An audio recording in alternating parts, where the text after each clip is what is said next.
नमस्कार। साहित्य तक के बुक कैफे के एक दिन एक किताब में मैं जयप्रकाश पांडे आपका स्वागत करता हूं और आज मैं शहरनामा जबलपुर इस पुस्तक के साथ उपस्थित हूं। जैसा कि नाम से ही जाहिर है, यह पुस्तक जबलपुर शहर के बारे में। रचनाकार हैं दिनेश चौधरी। दिनेश चौधरी का जन्म मध्य प्रदेश के पिथौरा, जो अब छत्तीसगढ़ में पड़ता है, वहाँ पर हुआ। इलेक्ट्रॉनिक्स और दूरसंचार की तकनीकी की पढ़ाई उन्होंने की। रायपुर में कुछ अखबारों के संपादन विभाग से जुड़े रहे। उसके बाद भारतीय रेलवे में उन्होंने नौकरी की, लेकिन रंगमंच से उनका गहरा लगाव रहा, लेखन से लगाव रहा, वृत्त चित्रों से लगाव रहा। यानी लेख, रपट, फीचर, व्यंग, संस्मरण, इन सभी विधाओं से जुड़े रहे। साहित्य और कलम की दुनिया उन्होंने कभी नहीं छोड़ी और तमाम अखबारों में उनके लेख,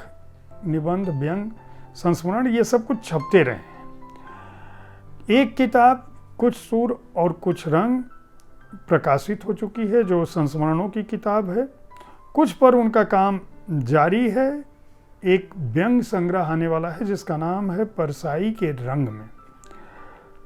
यह पुस्तक उन्होंने जबलपुर को जिस नज़रिए से देखा है और जबलपुर में जो लोग आए, जिन लोगों ने उस शहर को बनाया, जिस लोगों के चलते उस शहर की एक पहचान बनी, या जो जगहें उस शहर की रोज़मर्रा की ज़िंदगी में दर्ज है।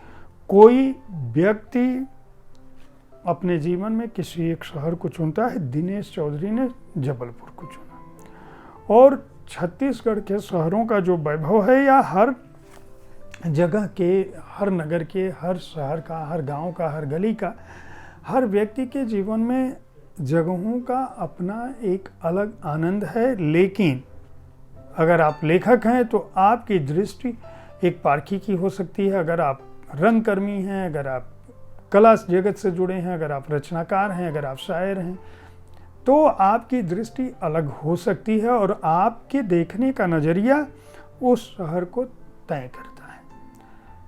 दिनेश चौधरी का कहना है कि इस किताब में उनका मन लग गया।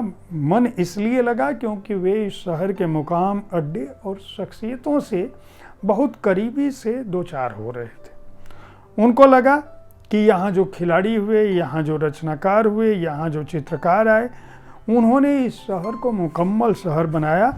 और जो जगहें थी, यहाँ के जो व्यापारी थे, यहाँ के जो ताल तलैया थे, यहाँ के जो चौक थे, यहाँ का जो रचना साहित्यिक संसार था, कला जगत था, वह अपने आप में अलग था।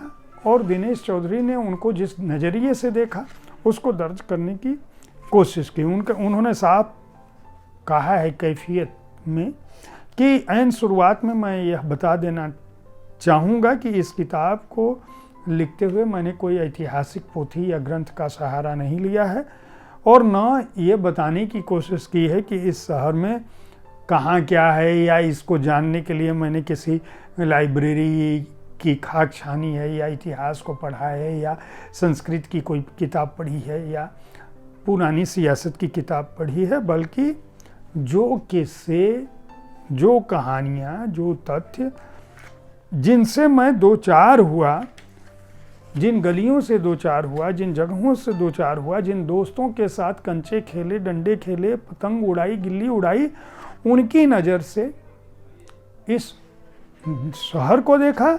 और अब मैं इस शहर को लेकर जो मेरा एहसास है, उसे हर्फ में इस्तेमाल कर रहा हूँ, दर्ज कर रहा हूँ, किताब के रूप में आपके सामने रख कर।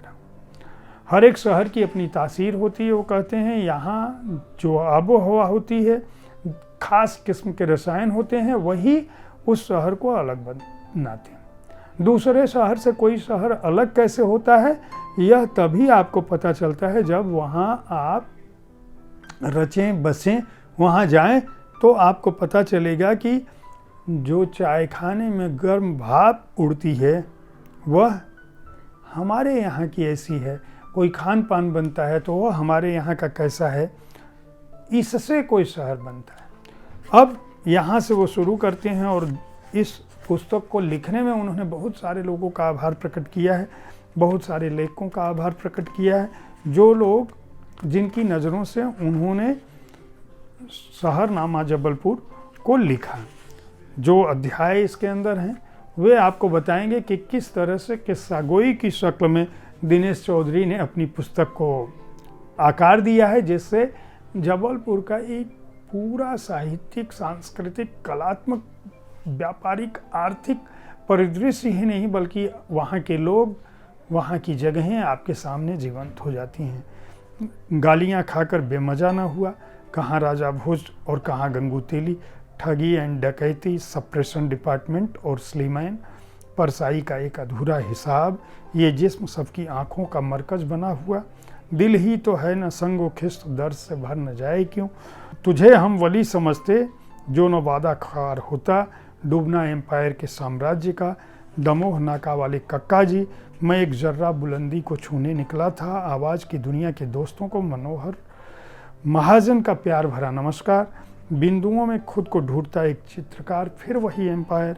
आनंद का जादू, जादू का आनंद, दादा ध्यानचंद और पुलिस महकमे के गांधी, फिर वही शाम, वही गम, वही तन्हाई है, गुरंदी बाजार बनाम यादों का कबाड़ खाना, सोई या कली काल में कही ईसुरी फाग, आवारगी के अंबर में बिखरे चटक रंग, मालवी चौक की पटेबाजी, साध हो ये मुर्दों का गम। यानी जबलपुर में जो महान लोग रहे, जो सामान्य लोग रहे, जो वहाँ की गलियाँ थी, जहाँ के जीवन में रच बस कर दिनेश चौधरी ने दुनिया को देखा, उस जबलपुर पर शहरनामा जबलपुर लिखकर उन्होंने एक तरह से अपने शहर का कर्ज उतारा है, लेख की कर्ज उतारा है। यह पुस्तक अपने आप में बेहद अनूठी है, इस लिहाज से भी कि इसे पढ़ते हुए आपको कहानी का सा आभास होगा, इसे पढ़ते हुए आपको संस्मरण का सा आभास होगा, इसे पढ़ते हुए आपको इस बात का आभास होगा कि किस तरह से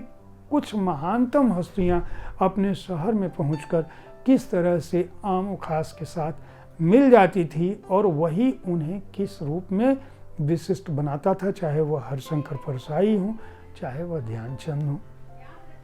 इस खास बात यह है कि इस पुस्तक में जो रेखांकनों का इस्तेमाल किया है, गुल पहराज मेहुल यादव आवरण चित्र के छायाकार रहे हैं।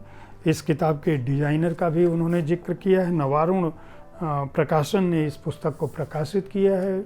मूल्य है 275 रुपये, पृष्ठ संख्या है 182। उम्मीद है साहित्य तक का यह एपिसोड आपको पसंद आया होगा। इस कार्यक्रम में हम विविध विधाओं की पुस्तकों के बारे में आपको बताते हैं। हमारी कोशिश होती है कि हम अलग अलग विधाओं की पुस्तकों के साथ आपके पास पहुँचें ताकि आपको अपनी रुचि की पुस्तकें चुनने में आसानी हो। कल ठीक इसी समय ऐसी ही किसी एक किताब के साथ मैं फिर मिलूँगा आपसे। देखते रहें साहित्य तक। धन्यवाद।